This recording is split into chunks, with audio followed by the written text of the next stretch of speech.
স্তম্ভ বা পিলার হচ্ছে বীমা খাত। যে কোনো দেশে মূলত চারটি খাতকে অর্থনীতির প্রধান স্তম্ভ হিসেবে ধরা হয়। তার প্রথমটা হচ্ছে পুঁজিবাজার, যেটা নিয়ে কিছুক্ষণ আগে আমরা আলোচনা করলাম। দ্বিতীয়টা হচ্ছে ব্যাংকিং সেক্টর, তৃতীয়টা বন্ড মার্কেট এবং চতুর্থটা ইন্স্যুরেন্স বা বীমা।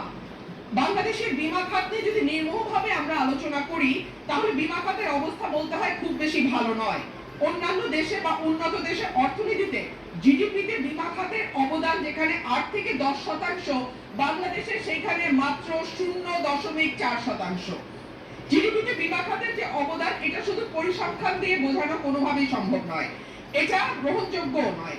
বাংলাদেশের সমসাময়িক ও কাছাকাছি দেশের, এমনকি প্রতিবেশী দেশগুলো দক্ষিণ এশিয়ার মধ্যে জিডিপিতে আমাদের বীমা খাতের যে অবদান সেটি সর্বনিম্ন।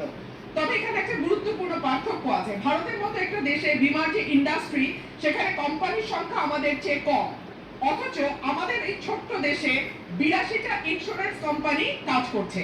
সাধারণ বীমা, জীবন বীমা সরকারি প্রতিষ্ঠানের পাশাপাশি বেসরকারি উদ্যোক্তারা যে বীমা কোম্পানি তৈরি করেছেন, তার মধ্যে জীবন বীমাও আছে বা সাধারণ ঘরানার বীমাও আছে।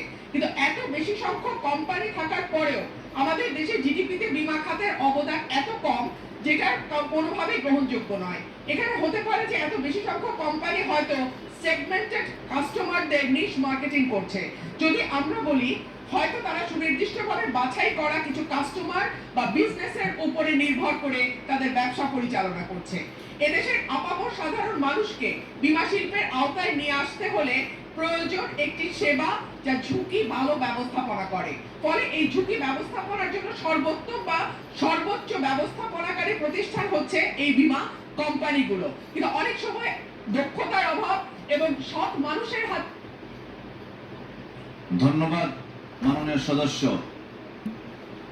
ধন্যবাদ মাননীয় সদস্য।